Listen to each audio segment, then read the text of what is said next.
Assalamualaikum warahmatullahi wabarakatuh. Perkenalkan, saya Juli Putriani Stambuk 083 2018 0100, mata kuliah Ekonomi Kelembagaan semester 7 Program Studi Agribisnis Universitas Muslim Indonesia. Saya akan menjelaskan secara singkat sejarah ekonomi kelembagaan. Ekonomi kelembagaan muncul dengan realita dari kegagalan yang timbul akibat penerapan mazhab klasik, di mana mazhab klasik berpendapat bahwa setiap negara harus melakukan efisiensi dan mengusung adanya free market system. Pada faktanya, efisiensi yang diharapkan dapat meningkatkan kesejahteraan suatu negara ini sulit dicapai, karena negara dengan sumber daya yang melimpah hanya mengirimkan dan menjual bahan baku untuk selanjutnya diolah dan kembali dalam proses yang sudah diolah dengan harga jual yang lebih tinggi. Pasar bebas memberikan akses bebas bagi arus modal, barang, dan tenaga kerja. Namun, penanaman modal asing yang begitu deras pada sektor yang dibutuhkan bagi hajat hidup orang banyak tidak seharusnya bersifat mencari keuntungan. Adapun industri tekstil murah di India yang kerap kali fasilitasnya tidak layak, sehingga sering terjadi kebakaran maupun gedung runtuh yang dapat menewaskan banyak orang. Sanitasi yang buruk sehingga mencemari lingkungan. Hal-hal seperti inilah yang dilakukan demi mencapai efisiensi dan mendapatkan keunggulan komparatif. Sebenarnya, mazhab-mazhab ekonomi yang diterapkan sendiri berbeda-beda di setiap negara, dengan tujuan yang sama, yaitu kesejahteraan rakyat bagi negara itu sendiri. Kondisi perekonomian yang berbeda akan memiliki solusi yang berbeda. Dengan begitu, baik sistem kapitalis yang cenderung bebas maupun sistem sosialisasi yang teratur digunakan oleh tiap negara dengan harapan dapat menyelesaikan permasalahan ekonomi yang dihadapkan masing-masing negara. Ekonomi kelembagaan pun hadir sebagai aturan atau guidelines yang diabaikan oleh mazhab ekonomi klasik. Ekonomi klasik berpaku pada adanya invisible hands, tetapi jika tidak terdapat aturan, maka apa hukum rimbahkah yang akan terjadi, bahwa yang kuat akan semakin kuat dan yang lemah akan semakin lemah. Sebagaimana yang dinyatakan oleh Veblen bahwa terdapat budaya yang barbar dalam berkompetensi di pasar bebas. Veblen sebagai pelopor dari Old Institutional Economist mengkritis perilaku ekonomi atau kebiasaan dengan istilah budaya barbar untuk meningkatkan kekayaan individu maupun kelompok. Budaya barbar ini dapat ditemukan dari contoh sebelumnya seperti praktik KKN, upah buruh yang tidak layak, kolonialisme, dan neokolonialisme.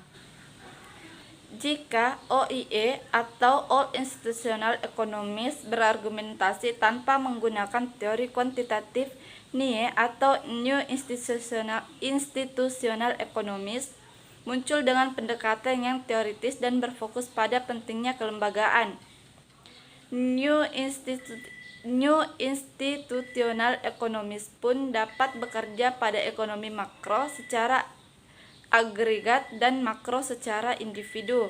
Selain daripada itu, ekonomi kelembagaan memperlihatkan sisi lain yang tidak nampak bahkan diabaikan oleh mazhab ekonomi klasik maupun neoklasik.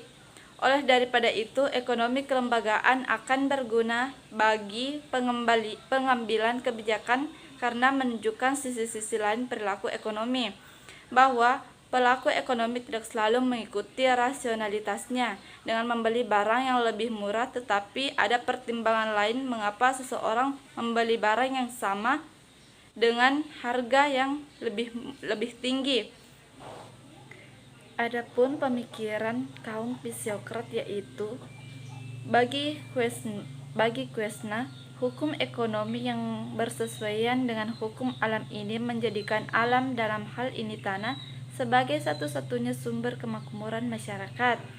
Kegiatan industri dan perdagangan dinilai tidak produktif karena kegiatan industri hanya mengubah bentuk atau sifat barang.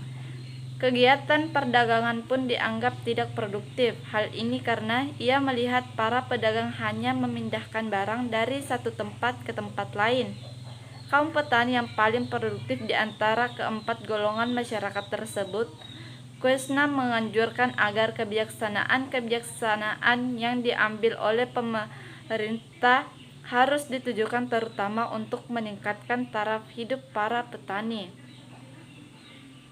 Pemikiran ekonomi kaum psiokrat yang menonjol dalam perkembangan ilmu ekonomi selain lingkaran arus ekonomi adalah teori nilai dan harga. Teori nilai dan harga yang terbagi menjadi tiga, yaitu harga dasar barang-barang, harga penjualan, dan harga yang harus dibayar konsumen. Teori uang yang dikemukakan adalah sebagai tabir uang atau money is value, dan perlunya pengenaan pajak untuk kepentingan ekonomi. Bertentangan dengan pandangan merkantilisme, para psiokrat yang diwakili Francis Quesnay 1694 sampai 1774 dan A.R.J. Turgot 1727 sampai 1781 mengutamakan arti dan pentingnya sektor pertanian.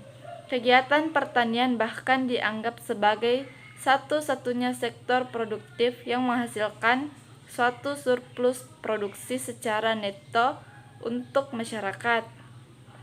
Francois Quesnay 1694 sampai 1774 selanjutnya membedakan konsep nilai dan harga yang cocok digunakan dalam sistem yang dipakainya. Sedangkan tentang harga dibedakan antara harga pokok barang dan harga yang harus dibayar konsumen. Harga pokok tergantung dari biaya-biaya yang dikeluarkan untuk menyiapkan barang itu untuk pasar. Sedangkan harga penjualan kepada konsumen biasanya para pedagang berusaha memperoleh margin uang sebesar-besarnya. Pokok-pokok pikiran dari aliran psiokratis adalah sebagai berikut. Di antaranya 1. Sumber kemakmuran adalah alam. 2. Kelas yang paling produktif adalah para petani. 3. Slogannya adalah Laissez-faire passer, le monde va de lui-même. Artinya, jangan campur tangan. Alam semestinya sendiri dapat mengatur dirinya sendiri.